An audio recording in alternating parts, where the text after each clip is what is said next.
О, това ли е новата ми къща? И дори имам съквартирант. Здравей! Аз съм Джес и обожавам всичко розово. О, не! Кой е това? Здравейте всички! Казвам се Тифани. Обичам рок. А това е моята съседка. Не си я представях така.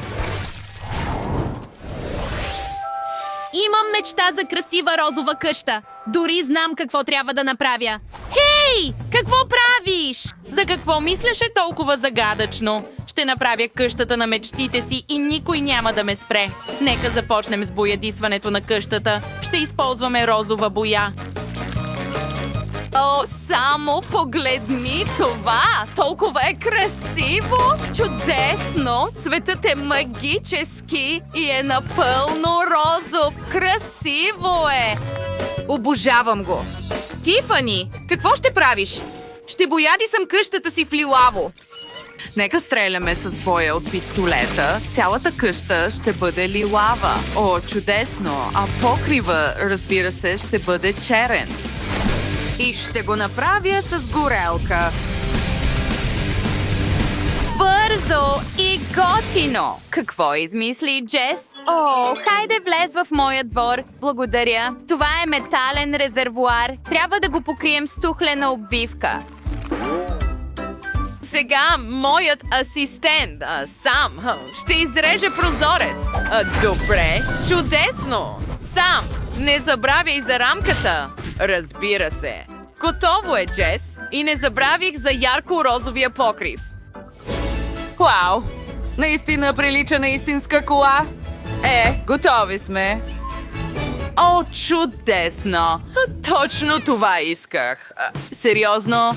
Добре, мога да го направя без никакви помощници. Ще имам свои собствени коли. Виж това, и те са много по-готини от твоите розови.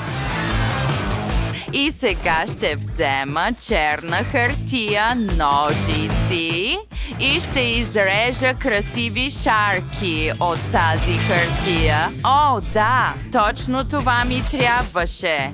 Сега с помощта на лепило просто ще го залепя на къщата си. Точно така. И тук. И точно тук. О, обожавам го. Но това не е всичко. Сега ще вземем това сърце. И трябва да бъде боядисано отгоре. Нека го отцветя. Първо контурите и след това всичко отвътре. И вътре всичко ще бъде цветно. О, това ще изглежда толкова страхотно. О, да! Имах чудесна идея.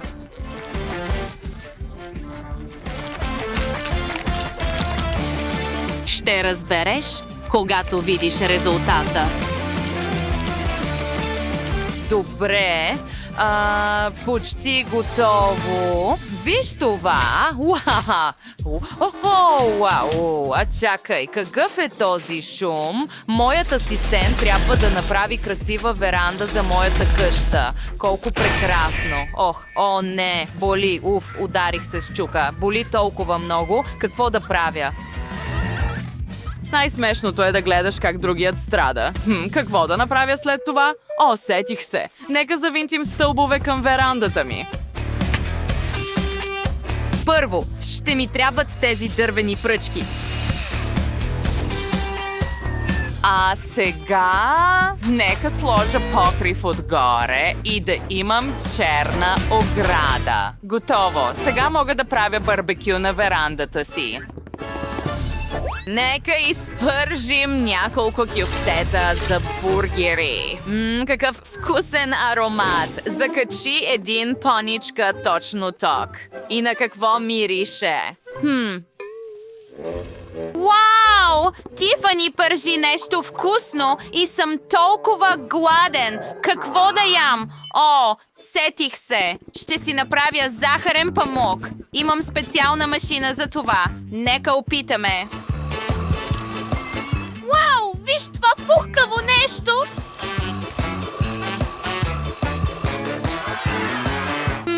И е толкова вкусно! О, току-що си спомних, че мечтаната ми къща има облаци. Това беше липсващото за пълната картина. Нека сложим няколко облака тук и да положим пътека от дъга. Вау! Ей, обичам го. Джес, къщата ти е направо от сън. Възхитена съм. А какво направи Тифани? Нека видим. Тя реши да направи пътека до къщата си с черен въглен. Интересно. Това е много креативно решение. И дори е поставила свещи, за да се увери, че никой няма да се изгуби. И няколко надгробни плочи. Вау! Момичета, къщите ви са готови отвън. И двете свършихте отлична работа. Можем да продължим. Сега ще направим интериора на къщата. Стаята ми е толкова празна. Нека закачим гирлянд тук. Точно така. А сега ще ми трябват красиви завеси. Вау, прекрасно. Какво още? Ще направя няколко снимки. Аз съм толкова красива! Невероятно! Сега ще използваме снимките, за да украсим завесите. Ще ги залепя точно отгоре. Точно така! Страхотно! Кой може да бъде по-красив от мен? Ура! Обожавам го! И знам какво да правя след това. И взимаме боя и четка и рисуваме красив еднорог точно на вратата. Виж този рог. Този ще има красив рог и сладки уши. Сега някои жълти уши. Каква красота! Без бързане и после ще имам шедьовър. Виж това! Толкова сладък розов език. И е готово!